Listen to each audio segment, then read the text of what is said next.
Alright, man, I had to do this here video.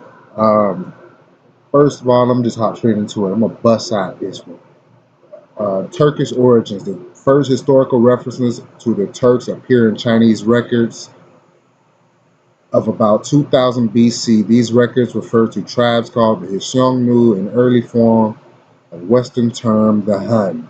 Attila the Hun, he got all that. Who lived in an area bounded by the Altai Mountains, sound like Altair, Lake Baikal, and the northern edge of the Gobi Desert, and are believed to have been ancestors of the Turks. And like I said, the Turks came over here. They were in Sumter County. They were doing a lot of things over here in the Americas, man. To the indigenous Indians, and I'm about to bring out some potent information about the indigenous Indians. Uh, the specific references of the Chinese sources in the 6th century AD identify the tribal kingdom called the Tuku, located at the Orkhon River south of Lake Baikal. The Khans, chiefs of the tribe, accepted the nominal, you see the word, of the Tang dynasty. The earliest known example of the writing in the Turkish language was found in that area and can be dated from about AD 730. Other Turkish nomads from the Altai region found in the Turk. Okay, this is brought out by the brother Lex Will. Turk Empire, a confederation of tribes in the dynasty of Khans, whose influence extended during the 6th to 8th century from the Aral Sea to the Hindu Kush. I'm telling you about them Hindus, man, about India. It's thick, man. They got some Israel history in it, I'm telling you. And we ain't done with the Roman gypsies just yet. I got a lot of things on that I've been having on my mind, but I ain't forgot about your ass. I'm at you. In the land bridge known as Transoxania, i.e., across the Oxus River against the Sasanians in the 8th century. Some Turkish tribes, among them the Oghuz, moved to the Oxus River, might be the same thing, while others migrated west to the northern shore of the Black Sea. Turks came into Asia Minor in 1071 AD after the victory of Malazgirt by the Seljuks. This is what I want to get you to. Turks and the Caucasus history and culture. This is an indigenous people, Indian cave in the land of the Turks. In the land of the Turks. Alright, I'm gonna hop straight into it. Long before Christopher Columbus first set foot on the capital island of Grand Turk during his discovery voyage of the New World in 1492, the islands of the Turks and Caicos were inhabited by the Taino and Lusayan Indians.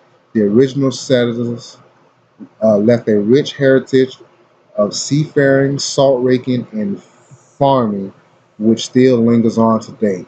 Words such as canoe, Caribbean, and Caicos are derived from the Arawak language. Even the name of the country comes from these earliest inhabitants. Turks, in their reference to the indigenous Turks' head cactus, and Caicos is from the Lusayan word kaya, kayahiko, maybe cayenne pepper too, meaning string of islands. Another peculiar, you see the word, that has been passed down through the generations as a love of shellfish, particularly conch, which is actually available in abundance to this day, thanks to the work of the Cacos Conch Farm, the only commercial conch farm in the world. Dang. For almost 700 years, the Taino and Lusayan Indians were the sole residents of the islands, settling mainly in the Middle Caucasus and Grand Turk. They lived peacefully and were skilled in farming, fishing, and gardening. They cultivated almost 50 types of plants, some of which can still be found on underdeveloped sections of the islands. And I got a feeling we were some of the first people that taught. We brought farming to the land. We brought agriculture to people. We might be these people gods. Um, Shortly after Columbus arrived in 1492, the Lusayan or Lucayan I say Lucerne because usually the vowel is thrown at the sea, especially at sea. You know how I go. Excuse me, before the sea. You know how I go. If you don't know, civilization disappeared and the islands remained sparsely populated for about 30 years. During this time, the salt making industry was born. Bermudans came to Turks and Caicos to rake the salt lake and take it back to Bermuda. I'm about to show you some. Bermuda indigenous people. These are Negroes people. As you know, these are the Bermudan. Look, those sisters, look, man. These are the indigenous Bermudan people. We are these people. I'm gonna keep going for you, man, just so you get more images and talk some more shit. Man, we are the Aboriginal indigenous people of this land. These are the Aboriginal and what's this going on? We're gonna check this out, man. See if these are niggeritos. Come on, man. Bam. Okay, they look a little different, but they still a niggeritish. Okay, where the color at? I wish you get some color to this thing, man. Wish we had some color to this thing. This made me think about the certain Indians that were in was it India? I believe it was a video I just watched, just in my like comment section. But look at these people right here. This is my like videos thing, but they were wearing some of the same hairdresses. Um, but let me get back to this. I'm watching the real genuine Yohana.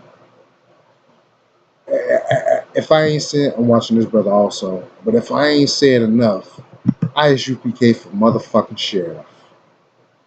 Um, let me continue. And I'm also bringing out the Taino and Lusayan Indians and their Aboriginal indigenous images. But let me continue. Salt was a precious commodity back then, as it was used not only for flavoring. We brought flavor to the fucking world, flavoring food, but for preserving it as well. The shallow waters surrounding the islands were ideal for salt raking, but treacherous for nautical navigation, and more than 1,000 ships were wrecked during the journeys to and from. And we were doing that. But listen, General Yohana brought out the same thing about how we made the salt mines over there for them to rub on their bodies and shit. Let me continue. In 1706, the French and Spanish briefly captured the Turks and Caicos Island from the Bermudans. That explains how they got here, man. They were slaves themselves, just like the Irish. But they were all put on top of us because we were the people in the land. And they had to keep us on the bottom because we were the land. We are the soil. We blend in with it. That make you know why the crackers used to put their feet on our chest and have us land on our backs. They used to make us lay on our backs and they put their feet on our stomachs. Man, I'm trying to read this shit, but this thing popped up. Okay. Let me close. Come on. I'm gonna continue, ladies and gentlemen. Damn it. Quit being a hater. I'm gonna pause this and get this about your face. Yeah. Damn it. Oh man, come on. Computer hating so hard right now. Let me bounce back into this. I don't even know where I was at. God damn it. Brothers and sisters, I'm gonna come back to you on this next read to finish this up. I'm gonna put the link up in this one. You can read it yourself.